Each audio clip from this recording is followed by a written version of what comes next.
संयुक्त कृषक संगठन बरगढ़ उपदेष्टा साथी रमेश महापात्र, आईन परामर्शदाता साथी अजित शतपथी, बरगढ़ जिला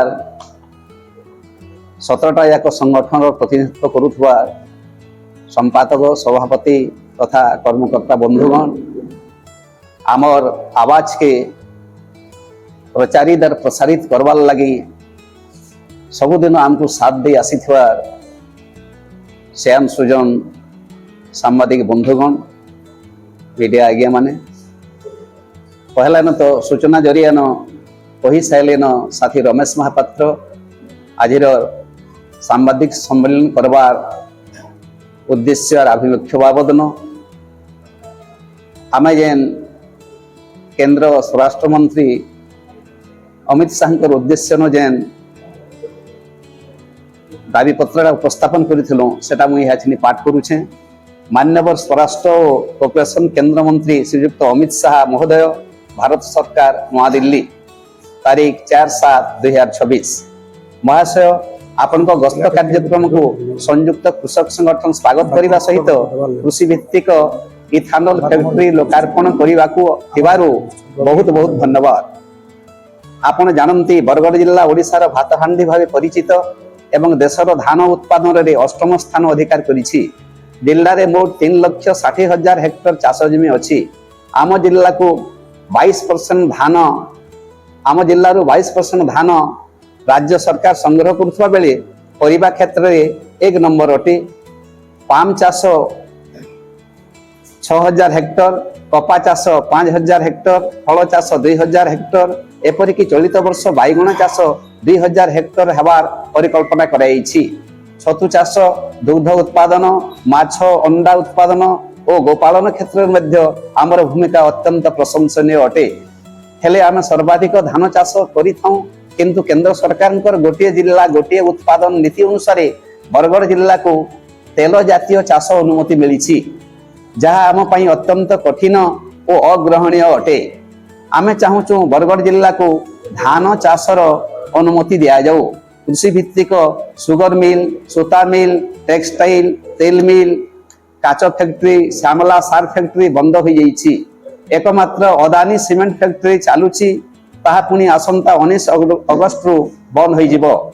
शिल्प नगरी भाव में परिचित बरगढ़ जिला शिल्पशून्य हो जिवो। स्वाधीनता आंदोलन समय रे संबलपुरी वस्त्र शिल्प समवाय विप्लव माध्यम निजर अस्तित्व जाहिर करी आज संबलपुरी वस्त्र देश में स्वतंत्र परिचय पाई। कृषि, शिल्प, वस्त्र एवं संस्कृति संपन्न जिला आज श्रीहीन पलटि। स्वतंत्र भाव में यार विकास पई पदक्षेप नेबा को आमर निवेदन और किछि प्रस्ताव। प्रस्ताव नंबर 1, बरगढ़ जिल्ला रे 57 गोटी पुराना सोसाइटी रुग्ण अवस्था अच्छी एवं नूतन 75टी फैक्ट्री टैक्स रे आनुषंगिक सुविधा नहीं। मोट 132 गोटी सोसाइटी अच्छी।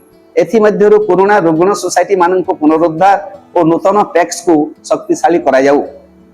नंबर 2, टैक्स जरिया रे धान बिक्री पंजीकरण, धान किना, सार बंटन, विहन और ऋण प्रदान करा हेउछि।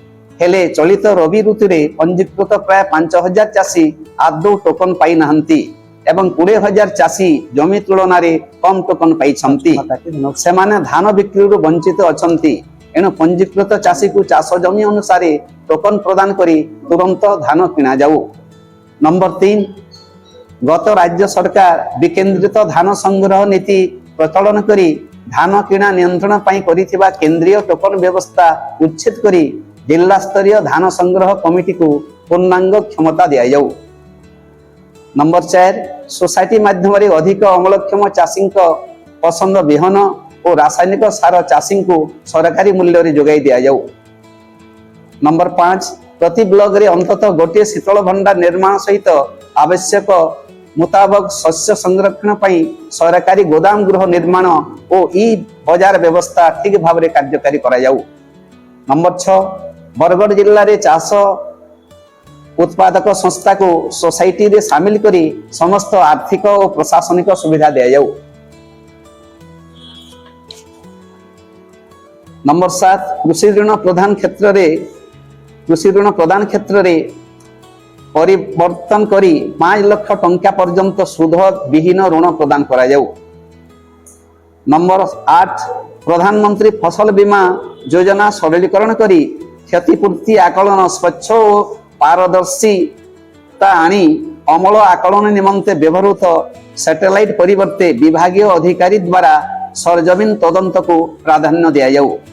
नंबर 9 युवक और कृषकों को उत्साहित करी रोजगार देवा पाई कृषि भित्तिक शिल्प निर्माण करा जाऊ। नंबर 10 कृषक देशर मेरुदंड एणु कृषि अर्थनीति को सुदृढ़ करने पाई आसुथुवा वैश्विक विपर्य सुपर एल निनो प्रभाव रे मरुड़ी आशंका को दृष्टि रखी आवश्यक पदक्षेप लिया जाऊ। नंबर 11 जलसेचन वृद्धि आधुनिक चाष प्रणाली एवं बरगढ़ जिले में कृषि विश्वविद्यालय प्रतिष्ठा करा जाऊ।